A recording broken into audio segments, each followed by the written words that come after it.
Next हमने chapter start करना है, चैप्टर नंबर 2 एटॉमिक स्ट्रक्चर। इस चैप्टर में हमने एटम के स्ट्रक्चर के बारे में पढ़ना है। एटम के स्ट्रक्चर के बारे में पढ़ने से पहले हमें इसका इंट्रोडक्शन देखना है कि एटम कहते किसको है, एटम के बारे में नजरिया किसने दिया था, कौन कौन से एक्सपेरिमेंट हुए थे, उन सब चीजों को आज हमने डिटेल के साथ पढ़ना है। तो पहले नंबर पे अगर हम देखें, elements looks different from one and other. Elements जो है वो एक दूसरे से मुख्तलिफ नजर आते हैं। कैसे? इस दुनिया के अंदर 118 एलिमेंट्स मौजूद है। ज्यादातर एलिमेंट्स जो है वो सॉलिड फॉर्म में पाए जाते हैं और फ्यू एलिमेंट्स जो है वो लिक्विड और गैसेस फॉर्म में पाए जाते हैं, लिक्विड एंड गैसेस।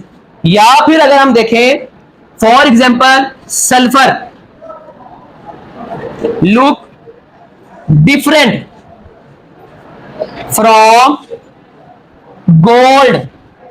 जो सल्फर है वो गोल्ड से मुख्तलिफ नजर आता है। And further different from bromine. और सल्फर जो है वो बोरोमीन से भी मुख्तलिफ नजर आता है। सल्फर गोल्ड से मुख्तलिफ नजर आता है, गोल्ड बोरोमीन से मुख्तलिफ नजर आता है, और बोरोमीन इन दोनों गोल्ड और सल्फर से मुख्तलिफ नजर आता है। अगर हम देखें, आयरन लोहा जो है इज हैवी, ये भारी होता है then aluminium and zinc. Aluminium और जिंक जो एलिमेंट है ये हल्के होते हैं, जबकि जो आयरन है जिसे हम लोहा भी कहते हैं ये क्या है, ये भारी होता है। उसके बाद अगर हम देखें, मेटल्स हैव लस्टर। लस्टर का मतलब होता है चमक। But carbon and sulphur is dull. जबकि कार्बन और सल्फर जो है ये डल होते हैं, इनमें कोई भी चमक नहीं होती। ये सब ऐसा क्यों है? क्यों हर एलिमेंट दूसरे एलिमेंट से मुख्तलिफ नजर आ रहा है? क्यों ज्यादातर एलिमेंट सॉलिड फॉर्म में है? क्यों एलिमेंट्स लिक्विड और गैसेस फॉर्म में पाए जाते हैं? क्यों जो सल्फर है वो गोल्ड से मुख्तलिफ है? क्यों गोल्ड बोरोमीन से मुख्तलिफ है? क्यों लोहा जो है वो भारी है, एल्यूमिनियम और जिंक क्यों हल्के हैं? मेटल्स के अंदर चमक क्यों होती है? कार्बन और सल्फर भी तो एलिमेंट्स हैं, इनमें चमक क्यों नहीं है? ये तमाम किसकी वजह से है? Due to the different properties of its constituents atoms. क्योंकि इनके अंदर जो एटम मौजूद है वो मुख्तलिफ है, इसी वजह से हर एलिमेंट दूसरे एलिमेंट से मुख्तलिफ नजर आता है। यहां तक क्लियर हो गया? अब बात आ गई है कॉन्स्टिट्यूएंट एटम्स पर। क्योंकि हर एलिमेंट के अंदर एटम्स मुख्तलिफ होते हैं और वो एटम्स जो है वो मुख्तलिफ सब एटॉमिक पार्टिकल से मिलकर बने हुए होते हैं। इस एटम के बारे में सबसे पहले किसने बताया था? तो सबसे पहले एक साइंटिस्ट था, डेमोक्राइटस। ये एक ग्रीस फिलोसफर था। ये ग्रीस मतलब यूनान का, यूनान कंट्री का ये एक फिलोसफर था। सबसे पहले ही used the name of atom. सबसे पहले जो एटम का नाम है वो किसने यूज किया था? डेमोक्राइटस ने किया था। क्या कहा था? इसने कहा था matter is composed of टिनी particles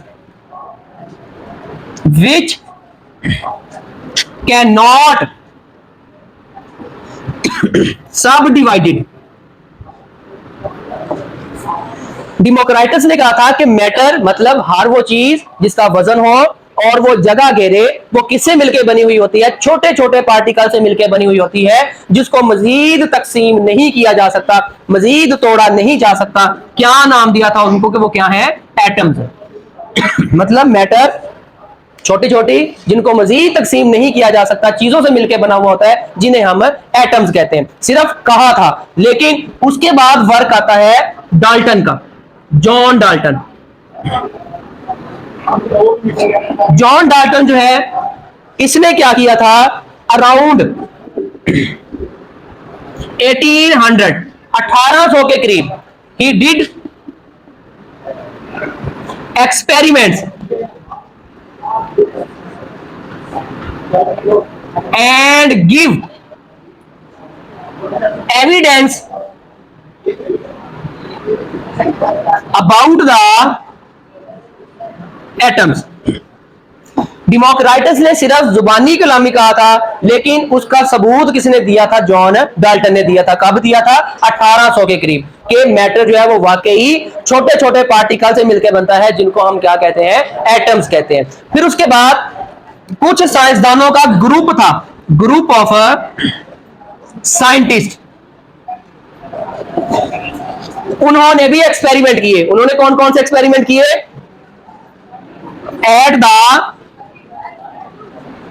last decade of 19th century, 19वीं सदी के जो आखिरी 10 साल थे, मतलब 1890 से लेके 1900 तक के जो 10 साल थे, उन्होंने क्या किया, मेक मैनी एक्सपेरिमेंट। उन्होंने बहुत सारे तजर्बात किए। कौन से तजर्बे किए, by passing the electric current through gases at low pressure. ये जो साइंसदानों का ग्रुप था, उन्होंने क्या किया, गैसेस ली एक ट्यूब के अंदर, उनका प्रेशर कम रखा, उनमें से इलेक्ट्रिक करंट जब गुजारा तो उन्होंने ऑब्जर्व किया, ऑब्जर्व्ड एटम्स आल्सो सब divided into negatively charged electron and positively charge proton. अब जो एटम का वर्क है वो स्टार्ट हुआ था डिमोक्राइटस ने। डिमोक्राइटस ने कहा था कि मैटर छोटे छोटे पार्टिकल से मिलकर बनता है, और वो पार्टिकल जो है वो मजीद किसी चीज से मिलकर नहीं बने हुए होते।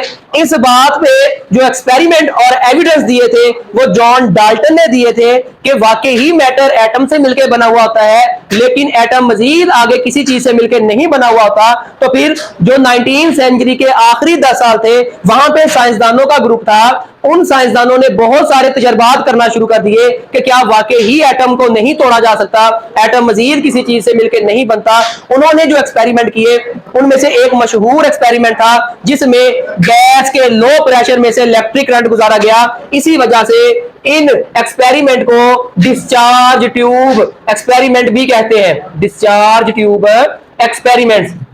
इस एक्सपेरिमेंट से पता चला कि एटम जो है वो मजीद कुछ चीजों से मिलकर बना हुआ होता है। वो चीजें कौन सी हैं, वो है नेगेटिवली चार्ज वाले इलेक्ट्रॉन और पॉजिटिवली चार्ज वाले जो है वो प्रोटॉन है। और इन्होंने ये चीज भी साबित की कि एक प्रोटॉन जो है is 1836 times greater than electron, कि एक प्रोटॉन इलेक्ट्रॉन से 1836 गुना ज्यादा बड़ा होता है। क्लियर हो गया यहां तक? इस चैप्टर में हमने एटम के स्ट्रक्चर के बारे में पढ़ना है। पहले हमने बात शुरू की थी एलिमेंट के मुख्तलिफ होने की वजह से कि एलिमेंट क्यों मुख्तलिफ होते हैं, तो हमें पता चला एलिमेंट अपने एटम की वजह से मुख्तलिफ होते हैं। फिर एटम का वर्ड किसने यूज किया था, डिमोक्राइटस ने। उस एटम के बारे में एविडेंस किसने दिया था, जॉन डाल्टन ने दिया था। और जो जॉन डाल्टन और डिमोक्राइटस का नजरिया था कि एटम को मजीद तकसीम नहीं किया जा सकता, एटम किसी चीज से मिलकर नहीं बनता, इन दोनों के नजरियों को रिजेक्ट किसने किया था, ग्रुप ऑफ साइंटिस्ट ने, साइंसदानों के मजमूए ने। वो उन साइंसदानों ने कौन सा एक्सपेरिमेंट किया था, डिस्चार्ज ट्यूब एक्सपेरिमेंट किया था। वो डिस्चार्ज ट्यूब एक्सपेरिमेंट कौन सा है कि एक ट्यूब ली, उसमें गैस ली, गैस का प्रेशर कम रखा, उसमें से जब इलेक्ट्रिसिटी गुजारी तो वहां पे रोशनी और चमक पैदा हुई। वो रोशनी और चमक नेगेटिवली चार्ज वाले इलेक्ट्रॉन और पॉजिटिवली चार्ज वाले प्रोटॉन थे। तो ये साबित हो गया कि एटम मजीद इलेक्ट्रॉन और प्रोटॉन से मिलकर बना हुआ होता है, और एक प्रोटॉन जो है वो एक इलेक्ट्रॉन से 1836 गुना ज्यादा बड़ा होता है। क्लियर हो गया?